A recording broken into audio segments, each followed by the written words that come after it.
Começa agora o Pode Prazer, podcast onde prazer é permitido. Eu sou Manisha Gaia, terapeuta corporal biotantra especializada em saúde da mulher. E eu sou Daniele Malini, psicoterapeuta corporal, mentora do projeto Biotantra, A Origem do Trauma.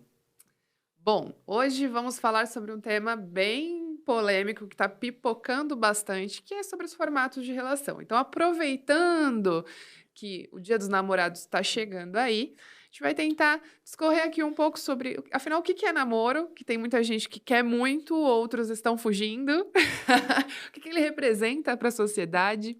Então, nesse bate-papo gostoso, a gente vai falando um pouco sobre isso, né, Dani?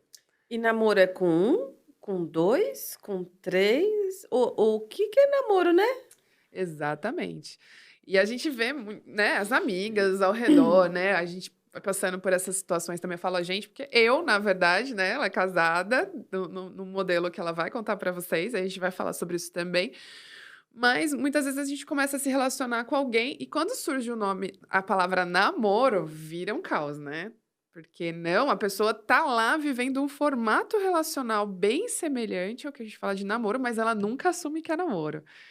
E aí? Muita mulherada ficando doente com isso, homens também, porque não sabe onde que tá na relação, para onde vai, o que tá acontecendo aqui. Então, acho que é um bom momento da gente falar disso, né? Opa, bora lá papear sobre relacionamento, namoro, namorados, né? Muito bom. Vamos voltar para a história, então? Vamos, On- adoro. Falar um pouco de história, né? Nas nossas pesquisas aqui para os cursos, né, a gente sempre fala muito sobre esse processo de transição que foi o casamento, né? Quando ele chega na história da humanidade, para que ele chega? Será que tinha amor envolvido, Dani? Bom, a gente sabe que o início da história. Que início da história, né? Peraí, porque aí eu fiquei pensando aqui agora. Existem os amores dos deuses, dos gregos, existe todo um romantismo, né?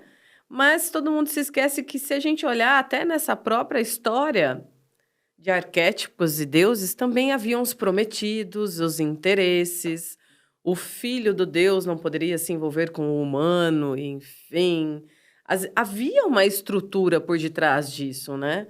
E depois há uma reprodução social historicamente comprovada de que, se a gente perguntar para nossa avó, quer dizer, eu no meu caso, né? Para vocês mais jovens aí é tataravó, né? Para minha bisavó, se eu for olhando as minhas ancestrais aqui, muito do meu lado, pertinho de mim, os casamentos já foram por interesse. Eu mesmo tenho um caso, essa eu conto, dos meus avós, que conta-se que o meu avô foi literalmente comprometido a se casar com a minha avó. E sabe como eles se conheceram? No dia do casamento. Porque a promessa é: você vai se casar olhando por aquela fresta daquela porta, você vai ver aquela moça, que vai ser muito bom casar com ela devido aos interesses. Vai se haver esse acordo aqui de se casar com ela, porque ele também é um bom partido. Então, ele, por uma fresta da porta, viu ela. E esse era o acordo do que teriam que se casar. E só foram se ver e literalmente saber com quem iam se casar às claras no dia do casamento. Foi um casamento acordado. É óbvio que posso estar causando até escândalos aqui agora, familiares, enfim, né? Que essas coisas não se falam muito. Mas se a gente olha ainda mais atrás para as bisas, eram casamentos sempre acordados de acordo com o capitalismo sendo construído na nossa história. Éramos objetos financeiros, né? Onde deveria-se também, assim, tudo bem, esse aqui é um bom partido, esse homem é um maravilhoso partido, vai ser um ótimo provedor, mas em contrapartida, ele não pode casar com a donzela, com a governanta, com a ajudante, a assistente, vamos colocar assim.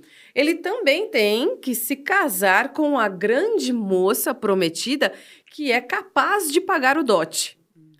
Então, percebe como é uma fomentação de alimentação de capital e amor, esquece, não existe algum aí nessa história. E tem muitas coisas, como os livros, filmes e séries, que vão contando isso, não tem? Conta pra gente. Tem sim. Né? Quando a gente volta a falar de namoro, eu até estava falando dos bastidores aqui sobre aquela série Bridgerton, né? Que é lá no século XIX, né? Toda aquela pompa. Então, o enredo dessa série era encontrar uma prometida, né? Pro protagonista ali. E aí vai vendo os preparos, né, que são feitos, desde uma educação cultural, social, a casa e tudo. E ali quando começa a aparecer um romance, né, existem quebras.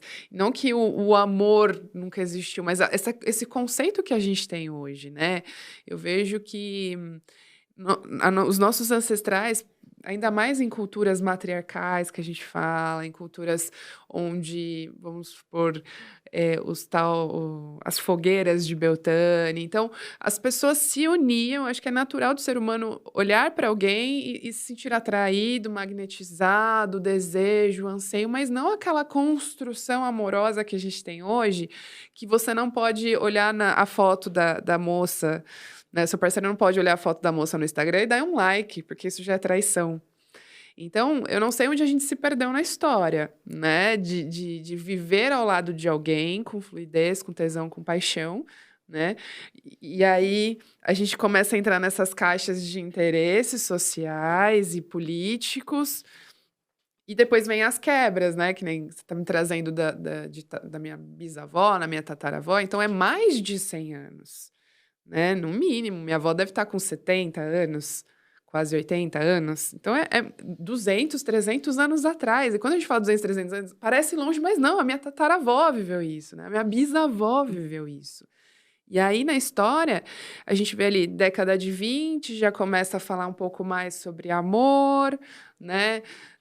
Anos 50, a gente ainda vê essa questão de casamentos, mas começam algumas transições até vir as quebras, né? Tipo, anos 60, os hips, revolução sexual. Então, essa construção de que eu vou namorar para casar, eu acho que ela só se mantém hoje no tal do namoro cristão, né?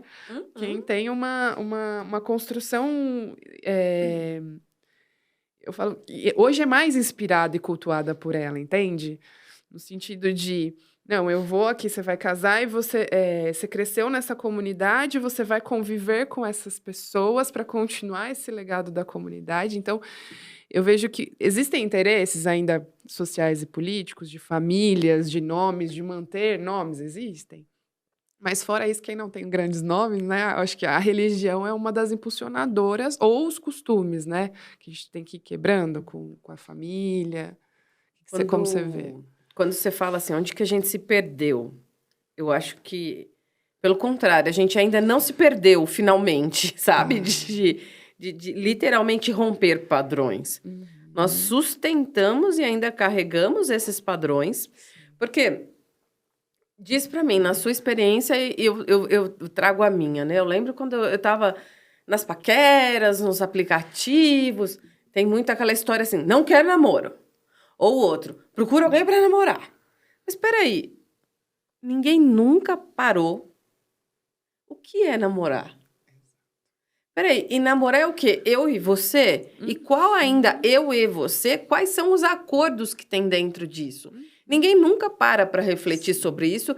E aí é engraçado que o encontro acontece com dois mundos que se constroem em cima sobre o que é relacionamento. Alguns com luz já, né? Eu digo luz ao assunto em dizer, peraí, para mim, namoro talvez seja os meus padrões de como eu quero me relacionar. Talvez alguns já tragam esses conceitos, essa luz, né? Esse assunto. Mas outros não, eles às vezes nem sequer nunca pararam para refletir sobre o que é namoro. Então, eles só reproduzem mecanicamente essa história, como você diz, de talvez muito mais tempo, de 200 anos atrás para mais, né? Então, existe, como você está dizendo, fomentadores maiores, né? Mas eu vejo que essa fomentação religiosa, né? ela é até mais para uma castração bem forte sobre Sim. sexualidade e prazer, né? Então, por isso que eles castram, e foram eles que iniciaram isso lá na colonização desse país chamado Brasil, através dos santos acordos, né? Que regiam muito a época. A gente fala, não, isso aí foi na época dos padres, dos índios, não tem mais nada a ver. Meus amores, existem presidentes que literalmente reforçaram esses estatutos, né? Dizendo que somos propriedades um do outro, existe a família. Getúlio, gente, Getúlio falava disso. Se vocês não conhecem, vão estudar história aí, a galera mais nova. Getúlio instituía a família Doriana maravilhosa Sim. e que teria que ser feita a continuação disso para se existir uma nova nação saudável, né? E depois o nosso ex-presidente, batendo aqui na porta ao lado, também instituiu essa figura, mas sem muita educação sobre isso. Então, parece que a gente vai reproduzindo mecanicamente esses acordos lá de trás, sem sequer parar para refletir sobre isso. Eu vejo que é um momento caótico que eu ainda não sei o peso disso estatístico, né? Porque quando a gente está numa bolha, a minha bolha fala disso, a minha bolha pensa nisso, a minha bolha reflete sobre isso. E aí, eu não sei se essa bolha ainda vai conseguir fazer essa transição rápida, mas eu vejo que, independente de partidos, né, de linhas políticas, a esquerda ela traz até essa brincadeira do Ministério do Namoro, né, de sair um presidente totalmente castrado e rígido, que a mulher era vista como submissa, e aquela imagem da virgem, da igreja e tudo mais, para um casal agora super descolado, que mostra que tem sexualidade na terceira idade, né? Uma mulher que não se submete, uma mulher que faz acontecer, uma mulher. Então, assim, até me arrepia de falar, independente de questões políticas, né? Se faz, se rouba, se não rouba, se está certo, se não está. Mas quando eu olho, eu vejo. Muito positivamente essa questão de deles falarem livremente, de se beijarem na frente. Então, um político representa um povo, né? Representa, ele traz assim um espelhamento. Então, eu vejo que o fato da gente poder ter um podcast hoje, duas mulheres falando sobre sexualidade, isso já é um indício de mudança, né?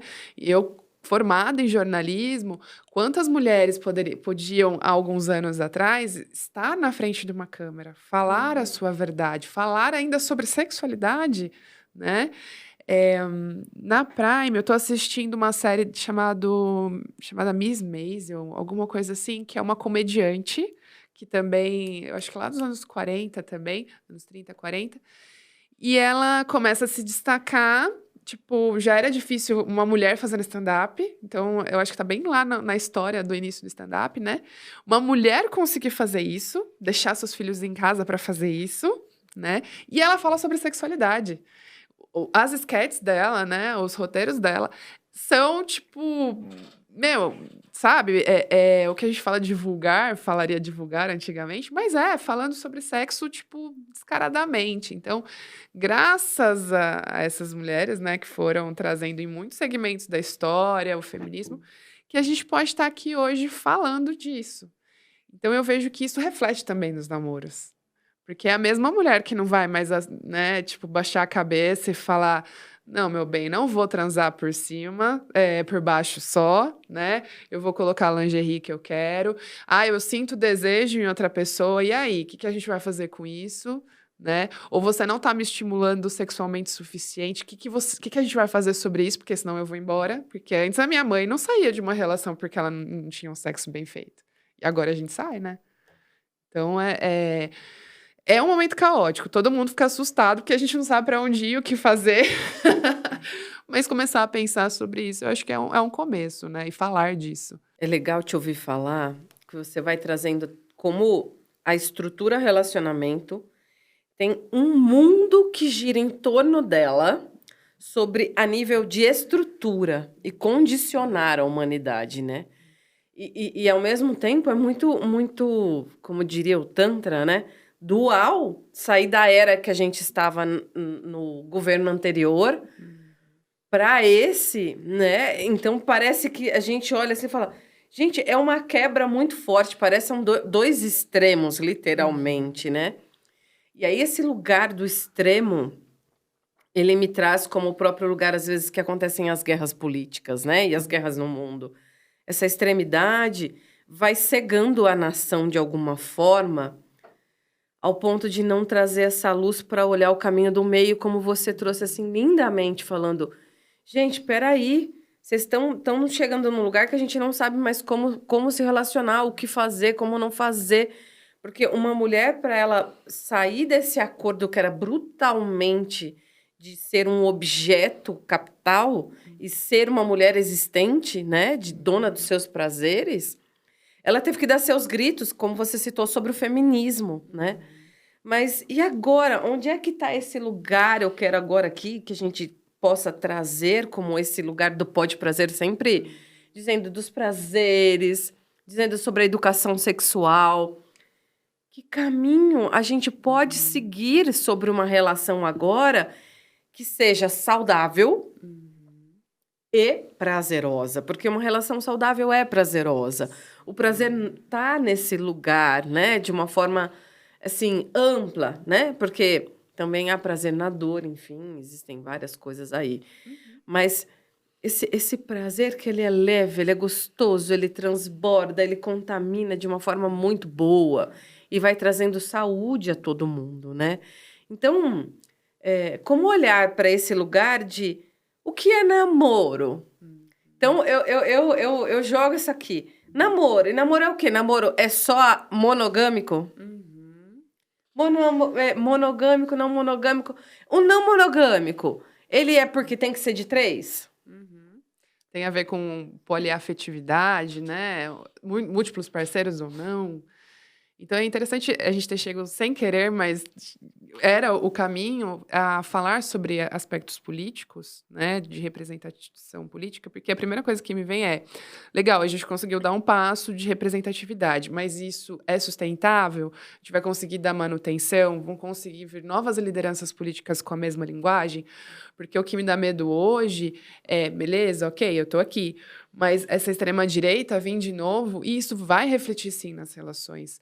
Porque quando a gente fala hoje de estudos de não monogamia política, é um grupo de pessoas refletindo sobre essas estruturas relacionais, né?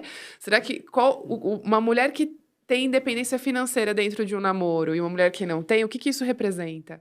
Dentro de um casamento e uma mulher que não tem, o que isso representa? E ter independência financeira não é só uma questão de ser criada para ser dona de casa ou não. É ter recursos para poder exercer minha profissão, é seguir o caminho do meu coração. Então, tudo isso precisa ser visto para quando eu chego diante de alguém, eu conseguir respirar e relaxar.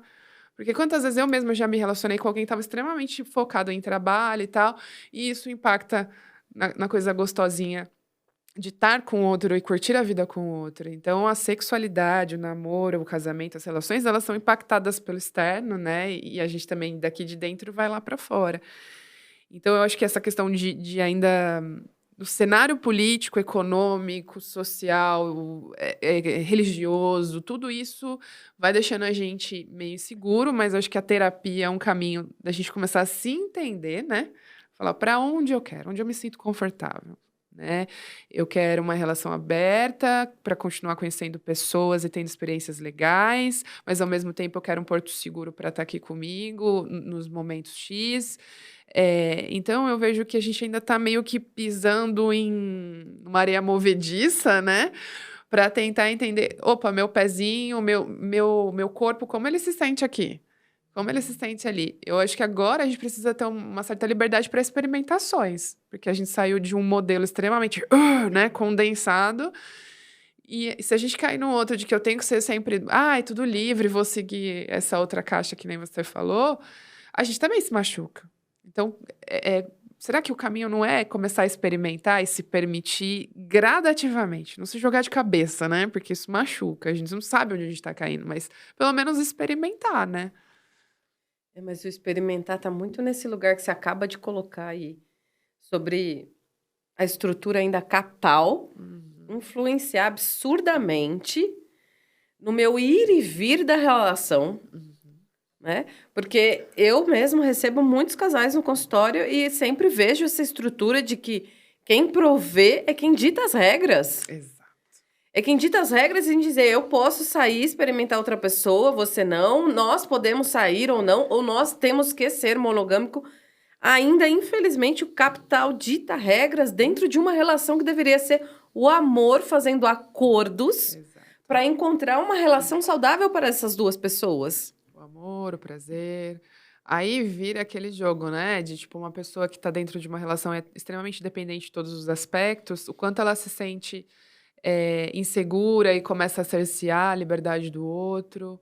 Então, para você realmente se relacionar é algo bem que a gente tem que ter muito jogo de cintura hoje. Eu falo, hoje é muito fácil mãe solo, eu divido né, as responsabilidades do meu filho com o pai dele, então eu tenho o meu time para fazer minhas coisas, eu posso me relacionar com quem eu quero, então eu vou lidando com isso. Eu posso até falar como não monogâmica que eu busco esse caminho.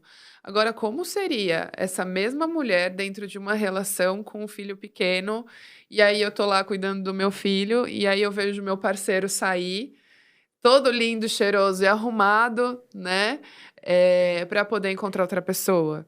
Eu tô com um bebê ali, e aí o parceiro tá lá, não chega tarde porque ele tava encontrando outra pessoa. Então tem muita coisa desse ego que a gente precisa trabalhar, né? E dessa parceria como mãe, dessa parceria como responsabilidade de casa, enfim, para poder falar, opa, eu consigo ir para um modelo X e vou estar tudo bem com isso, né? Então eu acho que tem questões estruturais e emocionais que a gente precisa trabalhar para poder ir conseguindo chegar em outros modelos. Que eu entendo porque que as pessoas ficam resistentes. É isso que eu quero trazer com a minha fala, né? Quando a gente fala de não monogamia, pelo amor de Deus, eu não dou conta de outra pessoa na minha vida, né? Mas porque tá pesado ainda, né? Pessoa, a gente coloca alguém como no altar e fala, ó, tenho todas essas responsabilidades, tenho filho, e aí? Né? Como eu vou dar conta de várias? Será que o lugar é só esse? Ou será também que há inúmeros aspectos onde cada um precisa olhar aquilo que realmente já trabalhou e que dá conta de viver, né? Porque eu vejo muitas pessoas entrando em relacionamentos poliafetivos e, na verdade, não são poliafetivos, são polifudentes. Essa é a real, né? Eu Liberdade saio pro por prazer, aí, né? eu saio por aí na polifudência, né? Perdão da palavra, enfim, entendeu como quiser, essa é a real para mim, né? Então, aí começa uma competição absurda. Se eu tô Exato. aqui cuidando da criança, ou se eu tô aqui sozinha em casa, ele já saiu para ser feliz, para amar, para ter prazer, para Sim. gozar. Eu fiquei em casa assistindo Netflix, que absurdo é esse? Sozinha, nararararara. Aí daqui a pouco, não, então agora se ele tá saindo, eu também vou sair. Não, agora se... Que lugar tá habitando aí em que eu não posso mais ser careta também, ser monogâmico, eu não quero sofrer porque eu já venho de uma família onde minha mãe foi traída, minha avó foi traída, todo mundo foi traída, então isso vai ser traição. Que gatilhos são esses que são disparados dentro de cada um e que cada um está conseguindo cuidar, olhar, administrar e fazer acordos realmente nessa relação de namoro, né? Porque, não, mas se a gente tá namorando, então namoro é isso aqui. Não, mas peraí, é isso aqui pra quem? Por quê? Como? E tem que acabar em casamento, ter 7 filhos e dividir casa, herança e tudo mais. Não, e se a gente tá namorando, já tem que ter o próximo passo, noivar. Exato. E se não noivar, já tem que casar. Aí daqui a pouco... Não, mas eu ouvi outro dia no consultório, mas eu não fui pedida nem namoro. Exato. Eu não fui pedida nem noivado. Daqui a pouco eu tava casando. Ou daqui a pouco eu já caí direto no casamento. Já teve filho, no meu caso. Boa! E aí, Exato. a pessoa começa até por que eu trouxe essa fala? Num sentimento de inadequação, Exato. de que eu pulei etapas de Tô fazendo tudo errado na minha vida. Exato. Era a minha sensação de tipo, peraí, eu comecei pelo final, o que eu tô fazendo errado? Eu não sou orgulho da família, né?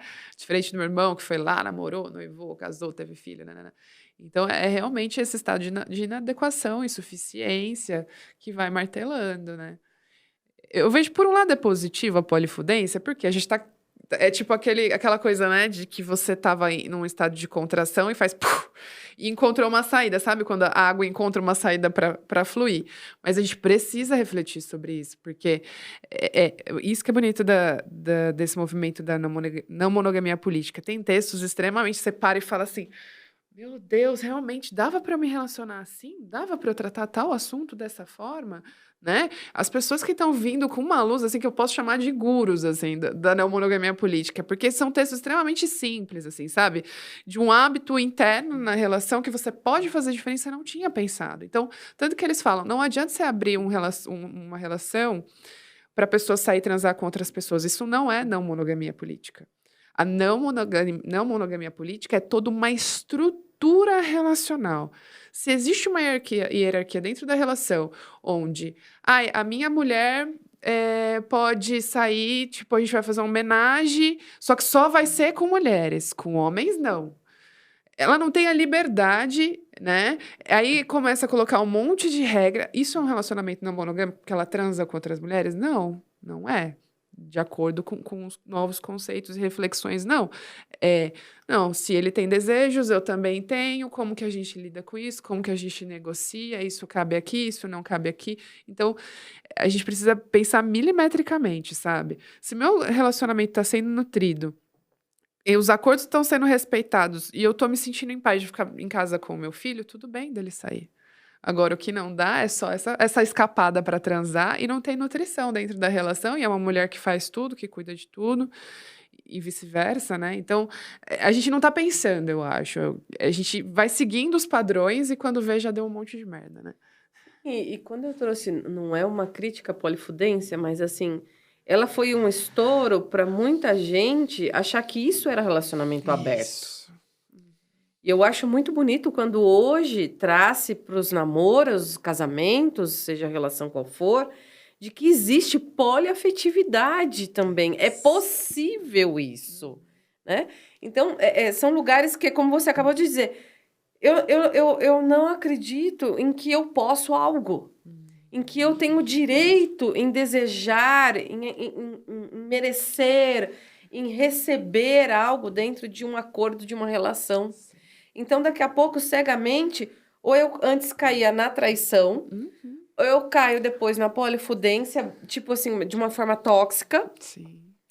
E eu nem consigo chegar perto de raciocinar sobre poliafetividade ou uma estrutura não monogâmica, como você está me dizendo, política, que fala sobre estruturas, né? Sim. Então, assim, gente, namorar, todo mundo acha que é o ápice do romance, do belo. Você teve sucesso, você tá namorando. Exato. A tia, né? Pergunta no Natal, cadê o príncipe? Cadê o casamento? Cadê o noivo, né? Ai, que ódio disso.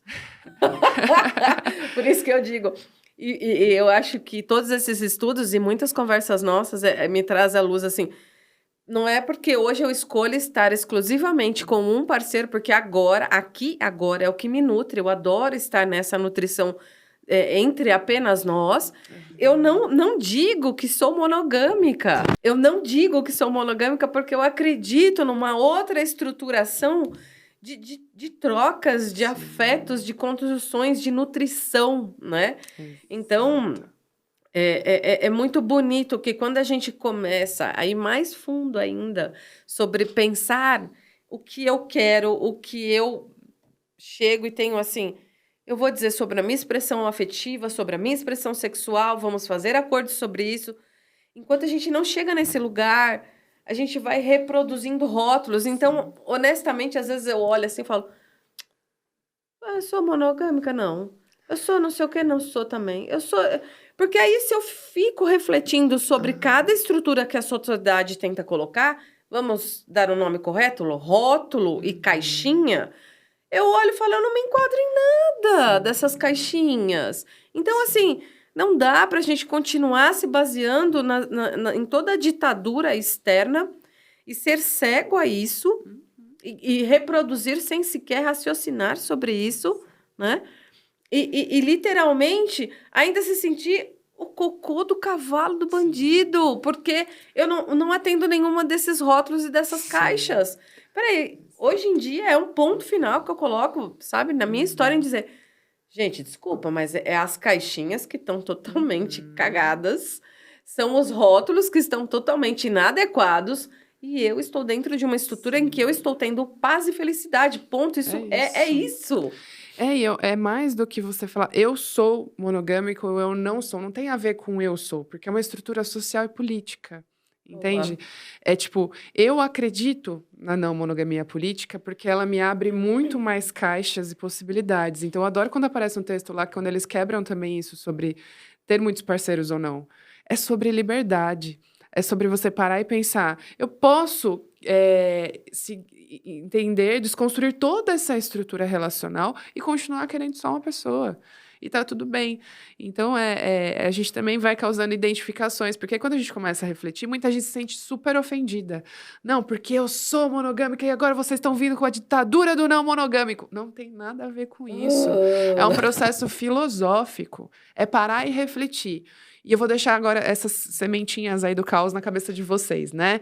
Quer namorar, namora, maravilha, mas seu namoro, seu namorado ou namorada tá sendo o centro do mundo na sua vida? Tudo tá girando em torno dessa pessoa? Você não tá tendo liberdade de fazer as coisas que você sonha, de andar com as pessoas que você ama?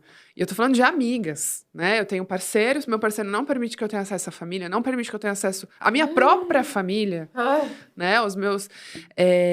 eu não posso tomar decisões...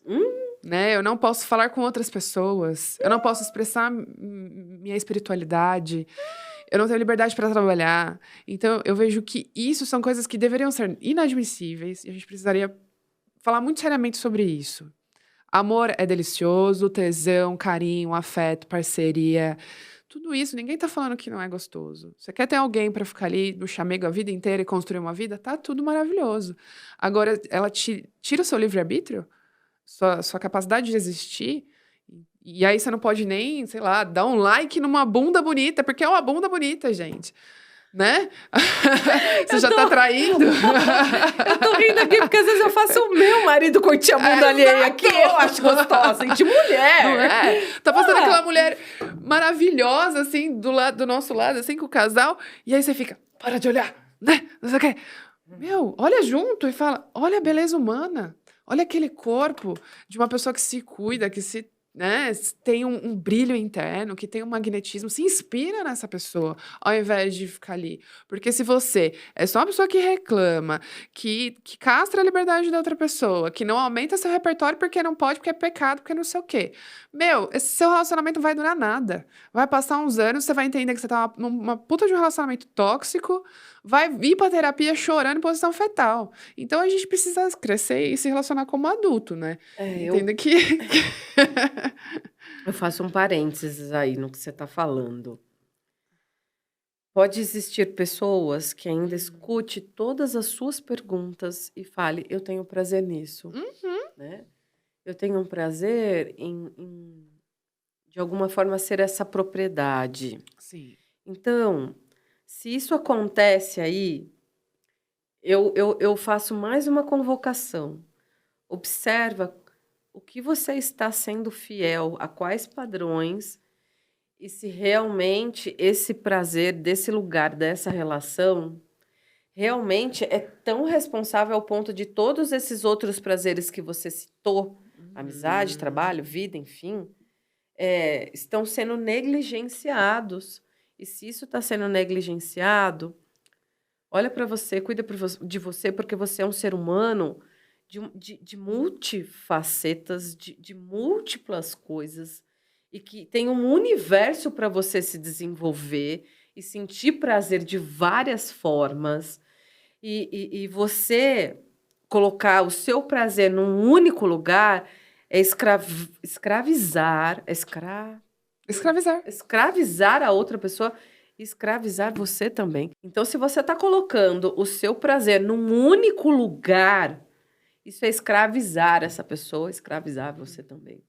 Então, cuidado, porque a escravidão trouxe muita dor e precisou ser banida, e que ainda nem foi dentro da nossa história. Cuidado com esse lugar. Permita-se refletir sobre todas essas perguntas que Manisha colocou.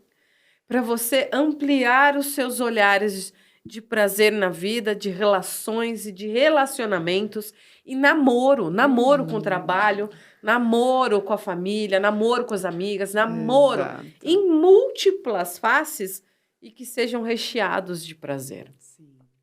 E eu gosto de trazer essa fala bem provocativa, né? Eu falo que é da rebelde. Porque, às vezes, a gente tem esse processo muito claro de que tem que ser a boazinha na relação, de que eu tenho que aceitar essa condição, de que um homem me traindo é coisa de homem, de que eu tenho a minha liberdade sexual, não existe isso, é coisa de piranha, de puta. Então tem uma série de crenças que o feminino vai se enfiando na relação, que às vezes eu gosto de dar um choque de realidade, mesmo que vocês me odeiem de falar isso, sabe? Porque eu acho que a raiva, ela movimenta em alguns aspectos. E a pessoa pode até ficar... Não, espera aí. Mas depois isso uma hora vai entrar. Então, é legal a gente trazer essas duas falas nesse sentido, né? De, olha, uma vai provocar e outra vai falar, peraí. Justamente para ir pegando os vários tipos e perfis de pessoas, né? Mas uma coisa é fato, assim, não dá pra gente continuar sendo a boazinha, dizendo amém para esse arquétipo da Virgem Maria, porque ele foi conveniente para muita gente, né? Politicamente falando, religiosamente falando. Então, eu acho que a mulher idealiza muito essa coisa do namoro, né? A cada fala vem um universo dentro da minha cabeça que, tipo assim, meu Deus, o arquétipo da Virgem Maria, mas peraí, eu vou guardar isso aqui pro próximos. Exato. Porque realmente são muitos lugares. Muitos lugares que eu posso, assim, falar que tá escondido atrás de relacionamentos, de namoro, e ninguém nem sequer para olhar, Sim. nem com provocação e nem muito menos com reflexão ao amor. Então, é isso que às vezes traz muitas dores. E tem gente que foge de namoro ou vive em função de chorando e não consegue. Então, gente, bora refletir mais sobre isso e que o Dia dos Namorados assim seja assim repleto de uau, vamos namorar a nossa relação e desenvolver essa relação para que ela realmente expanda o prazer dela em muitos aspectos, como a gente fala no Biotantra e ensina nele. Eu acho que se tem que a gente trocar presentes, né? Se tem um presente muito valioso dentro de uma relação de um namoro nesse momento, nesse dia 12, eu acho que é o diálogo. Então, mais do que a gente levar para um restaurante legal e ficar olhando o celular e ficar preocupado com não sei o quê, e dar uma aliança e dar não sei o quê, eu acho que o namoro ele se constrói com diálogo, qualquer relação. Então, independente se você quer fechado, aberto, de 4, quer ficar por baixo, por cima, quer usar lingerie bege ou vermelha, precisa ter diálogo para que os acordos sejam claros e a gente pare de seguir, viver no fluxo, né? De tipo, me disseram que tinha que ser assim, vai ser assim, assim é o certo, eu sou assim, nasci assim, vou morrer assim, né, Gabriela? Então, acho que o maior presente de um namoro, de uma relação hoje é o diálogo, né? Fechou? Muito bom, esse foi o Pode Prazer, o podcast onde prazer é permitido. Eu sou Manisha Gaia, terapeuta corporal Biotantra, especializada em saúde da mulher. E eu sou Daniele Malini, mentora do projeto Biotantra, especialista em casais também. Então sigam a gente, compartilhem com quem vocês amam, manda pro namoradão, pra namoradona, pros namorados, né? Vamos normalizar ali, ter mais de uma cadeira nos restaurantes, porque as coisas estão mudando, né? Que possam haver possibilidades de prazer e amor. Foi.